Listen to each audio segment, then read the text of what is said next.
ॐ नमो भगवते वासुदेवाय नमः। ॐ नमो नारायणाय। ॐ विष्णवे नमः।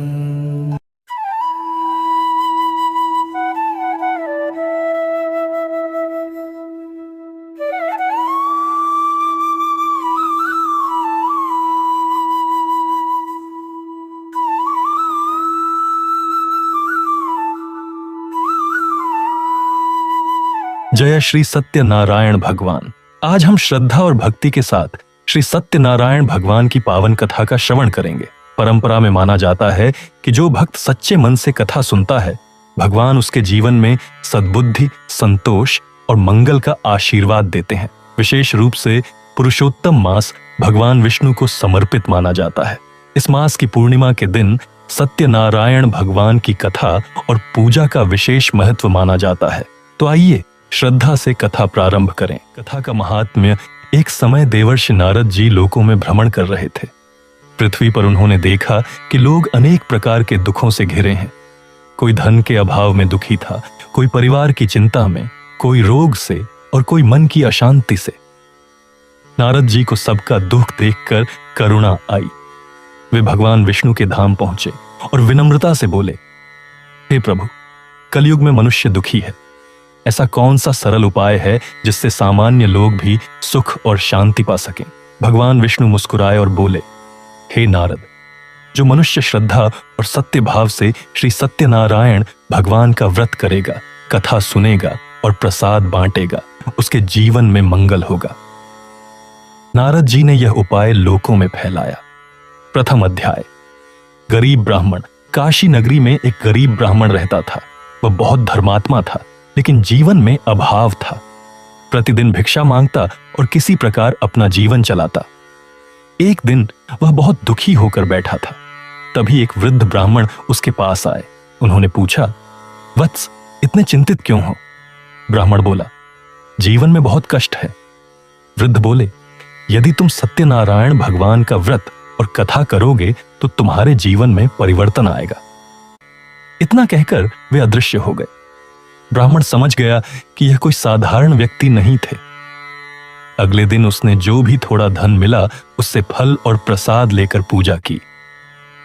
कुछ समय बाद उसके जीवन में सुख आने लगा। उसने समझ लिया, ईश्वर की कृपा में श्रद्धा आवश्यक है। प्रथम अध्याय संपूर्ण। द्वितीय अध्याय। एक दिन एक लकड़हारा उसी ब्राह्मण के घर पहुंचा। उसने पूछा, आज घर में क्या उत्सव है? ब्राह्मण ने कहा, मैं सत्यनारायण भगवान का व्रत कर रहा हूं। लकड़हारे ने पूछा, इससे क्या लाभ होता है? ब्राह्मण ने कथा का महत्व बताया। लकड़हारे ने मन में निश्चय किया, आज की कमाई से मैं भी पूजा करूंगा। वह जंगल गया। उस दिन उसकी सारी लकड़ियां जल्दी बिक गईं और सामान्य से अधिक धन मिला।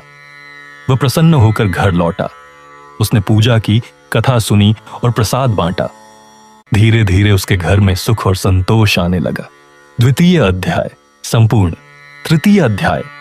एक नगर में एक धनी व्यापारी रहता था। उसकी पत्नी का नाम था लीलावती। धन, घर, सम्मान सब कुछ था, लेकिन संतान नहीं थी। दोनों बहुत दुखी रहते थे। एक दिन उन्होंने भगवान से प्रार्थना की, हे सत्यनारायण भगवान, यदि हमें संतान प्राप्त हो तो हम आपका व्रत करेंगे। भगवान की कृपा से कुछ समय बाद उनके घर एक सुंदर कन्या का जन्म हुआ। घर में उत्सव मनाया गया। कन्या का नाम रखा गया कलावती। समय बीतता गया। कलावती बड़ी होने लगी, लेकिन व्यापारी अपना संकल्प भूल गया। जब कलावती विवाह योग्य हुई तो उसका विवाह अच्छे परिवार में कर दिया गया। तब लीलावती ने कहा, अब तो भगवान को याद कीजिए। व्यापारी बोला, व्यापार से लौटकर पूजा करेंगे, और वह अपने दामाद के साथ यात्रा पर निकल गया। तृतीय अध्याय संपूर्ण। चतुर्थ अध्याय। व्यापारी दूसरे नगर पहुंचा। उसी समय नगर में चोरी हुई। सैनिकों ने संदेह के कारण व्यापारी और उसके दामाद को पकड़ लिया। उन्हें बंदी बना लिया गया। धन भी चला गया। इधर घर पर लीलावती और कलावती चिंता में रहने लगी। एक दिन वे बाहर निकली। उन्होंने देखा कि एक घर में सत्यनारायण भगवान की कथा हो रही है। दोनों बैठ गईं। कथा सुनते सुनते उन्हें अपना पुराना संकल्प याद आया। दोनों घर लौटी, पूजा की तैयारी की, भगवान से प्रार्थना की, हमसे भूल हुई, कृपा कीजिए।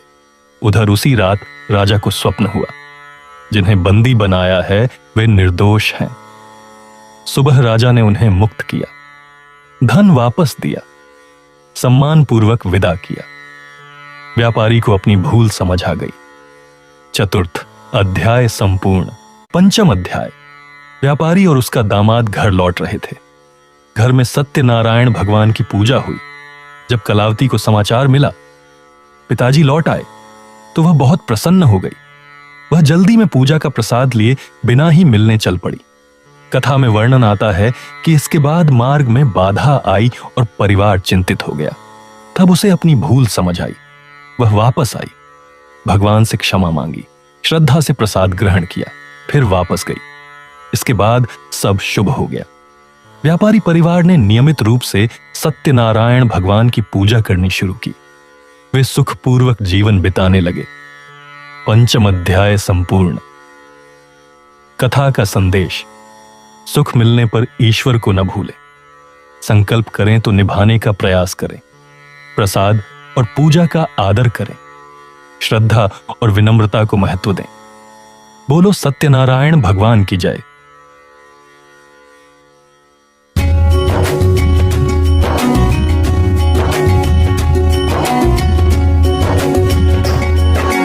जय लक्ष्मी रमणा, श्री लक्ष्मी रमणा, सत्यनारायण स्वामी, सत्यनारायण स्वामी, जनपातक हरणा। जय लक्ष्मी रमणा।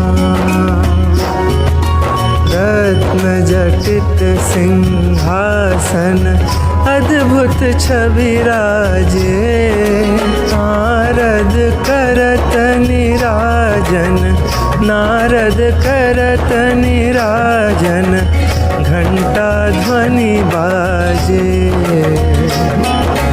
जय लक्ष्मी रमणा। प्रकट भये कलि कारण, द्विज को दरस दियो, बूढ़े ब्राह्मण बन कर, बूढ़े ब्राह्मण बन कर, कंचन महल कियो। जय लक्ष्मी रमणा।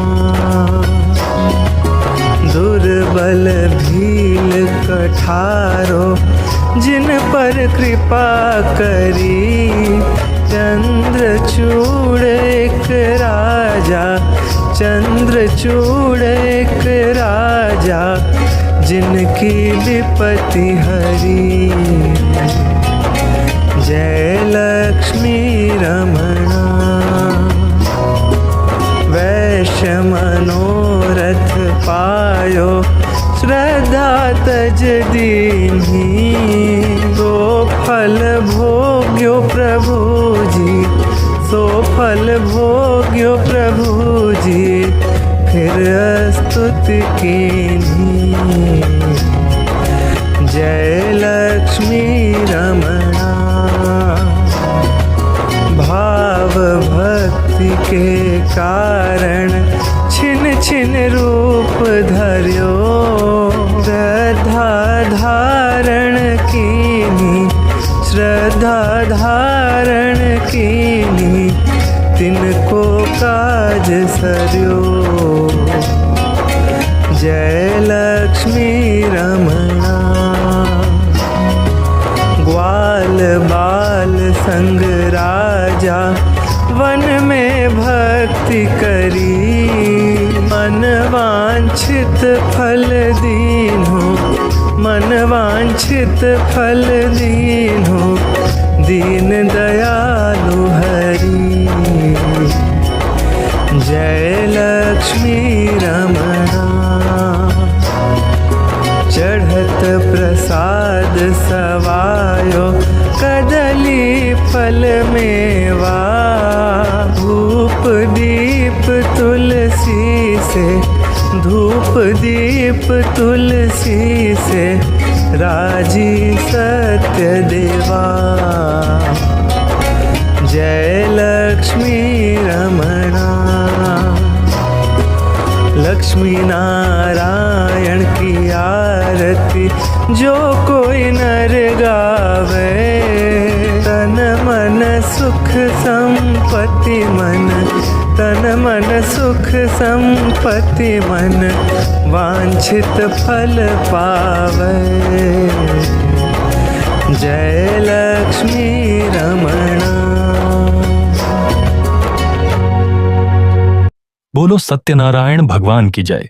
इस वीडियो में मैंने केवल श्री सत्यनारायण भगवान की कथा बताई है, पूरी पूजा विधि शामिल नहीं की है। अगर आप चाहें कि मैं एक अलग वीडियो बनाऊं जिसमें घर पर बहुत कम सामान में सरल तरीके से पूरे मंत्रों के साथ श्री सत्यनारायण भगवान की पूजा कैसे करें, तो कमेंट में जरूर बताइए, ताकि आप घर पर खुद श्रद्धा से कर सके। और पूजा में जो मुख्य सामग्री लगती है उसकी सुविधा के लिए मैंने लिंक भी रखा है, चाहें तो वहां से देख सकते हैं। जय श्री सत्यनारायण भगवान। यदि आपको यह वीडियो अच्छी लगी हो तो कृपया इसे लाइक, शेयर और चैनल को सब्सक्राइब अवश्य करें।